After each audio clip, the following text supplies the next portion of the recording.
Alright guys, got some more Jurassic Park stuff to look at today. Today we're going to be looking at some stuff from the Legacy collection.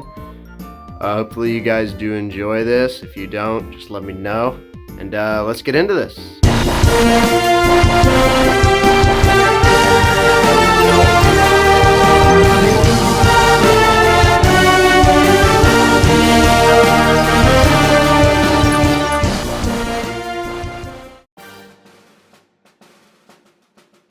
This is supposed to be a tiger raptor from the Lost World. I don't know if that conveyed.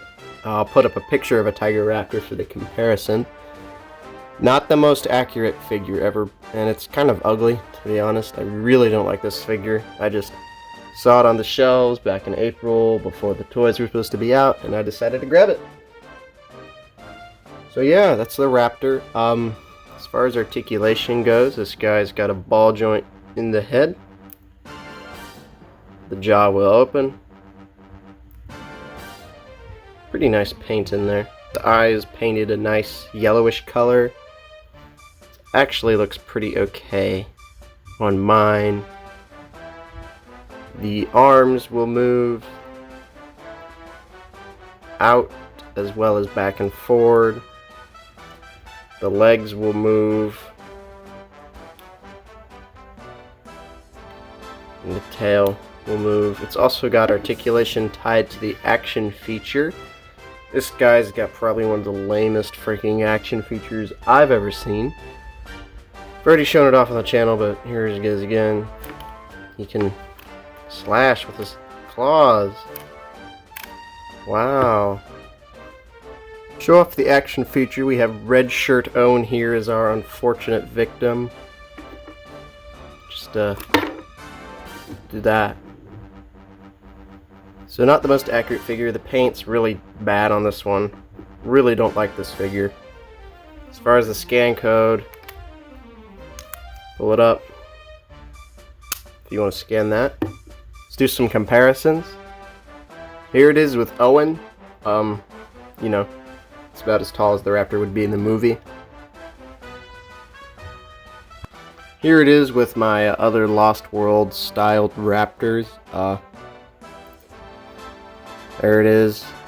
Here's the original Legacy Collection one. This is the 1997 one. This is the electronic 1997 one. And then this is the Amber Collection one.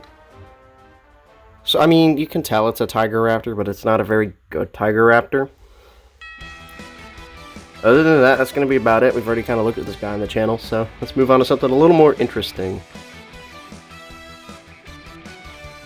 So here is the Pachycephalosaurus from this wave. This is actually my first time getting this mold of the Pachycephalosaurus. I don't have the Mattel one yet, so I was very excited to pick this guy up. Again, kind of a bland paint job. It's a lot better than the raptor, but still not great. It does look pretty movie accurate though, which is a positive. As far as detail on this guy, there's just like a black dot for the eye. Got this nice green all over.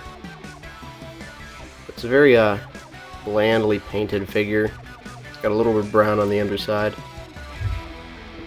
Articulation, the head is movable, but not very. The arms will move back and forward.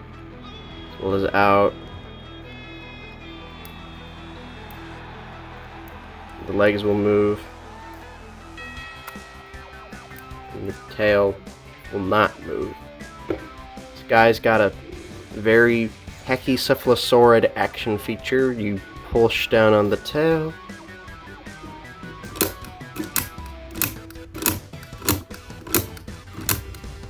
And it'll ram. So as you can see, that's what it does. Here it is alongside my other Pachy's. We've got the this mold's originally from Jurassic Park Series 2, but this is the Lost World repaint. We got the Pachy. This is the Jurassic World one. I actually really like this one just because the yellow. And then we got the big old 1997 one. And they all have similar features where you push a button and it'll ram its head. It's a Pachycephalosaurus. Here it is with the other Pachycephalosaurids Mattel has done. We've got the Dracorex here. This is the Dino Rivals version. And then the Stiggy Moloch, that's from the story pack.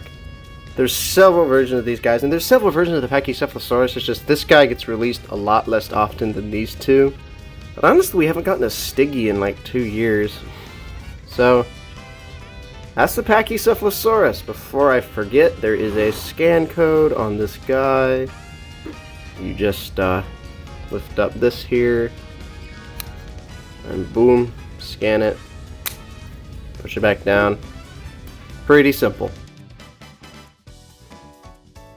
This is the Jurassic World Legacy Collection Cosmoceratops. Now this is a new species for the Jurassic World toy line. This is a very, very polarizing figure in the Jurassic Park community. This is a Legacy Collection figure, yet the Cosmoceratops has never been in a Jurassic Park movie, ever. So it's very weird that it's in the Legacy Collection. I mean, it did appear as a skeleton in the background of the Lockwood Manor in Fallen Kingdom. But that's it. The current running theory is because there's no $10 line figures that aren't store exclusives for the Dominion line, they just kind of threw some figures into like the Walmart and Target lines, and Cosmoceratops ended up in the Legacy Collection. This is also another controversial figure because the paint scheme is a bit lacking and a bit polarizing, but I think this guy's cute. I've grown to really like the Ceratopsians recently, so I'm glad to be able to add another one to the pack. This is the Cosmoceratops. Its name, it means ornamented lizard in Latin. It's found in the United States. Got the Dominion T-Rex here. You got the action scan code 4+ Mattel Legacy Collection. Legacy Collection. On the back, you get a render of the other figures. Cosmoceratops shows the action gimmick. And then back around to the front, you got the Cosmoceratops. So without further ado, let us get this guy out of the box.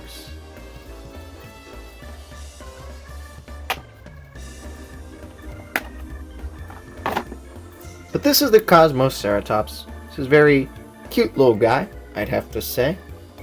Let's start off with the paint, I guess, on this guy. So at the front, you got a really nice, like, sculpted head. As you can see, the paint is lacking severely. I mean, the crest is nice looking, but the horns aren't painted white, which would have been really nice. And then the beak is left unpainted, as well as these side horns here. And then you got the sides here. This is the Cosmo. It's got some green striping along the back that abruptly ends at the tail. And it's like this olive pea green color otherwise. So kind of a very earthy looking figure.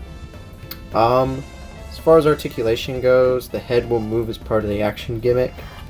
The legs will move forward, backwards, and they will move out. Which is cool. I don't know why you need to do that for a quadruped, but you know. And the back legs will move out as well as forward and backwards. And then he's got the DNA scan code. All you gotta do is take this little flap here, hopefully not break a nail, pull it up. If you want to scan that into the Jurassic World Facts app, and close it down. And then the action gimmick on this guy is you press down on the tail, and his head will go up, and then you can pull down on the tail, and his head will go down. So, very intriguing action features, am I right, guys? Size comparisons go, here it is next to the Triceratops. So it's not as big as a Triceratops, but it's still quite a decently sized figure for the line. It is next to the massive Pentaceratops. The Pentaceratops dwarfs this guy. But he dwarfs all the other Ceratopsians, so I mean, I get it. But yeah, the Cosmoceratops is relatively in scale for the other $10 sized figures. Here it is next to the Sauropelta from 2020, I believe. This is at the same price point, and like I said, they're pretty comparable in size. The Sauropelta is a bit shorter, but they're about the same in length, and they both have the kind of action-y gimmicks which they like to do with these $10 figures. So there's those two blokes together. Lastly, here it is next to a human figure. So its crest is about as tall as a person. We got Dr. Sattler here. And yeah, I like this little guy. He's grown on me in this review. I know a lot of people have been saying a lot of negative things about it, but it's a cute guy and a very welcome addition to the Jurassic World Legacy Collection. Alright, that's going to be about it for today's video. Thank you for watching. I really appreciate all the content and you guys liking, commenting, subscribing. See y'all in the next one. Bye-bye.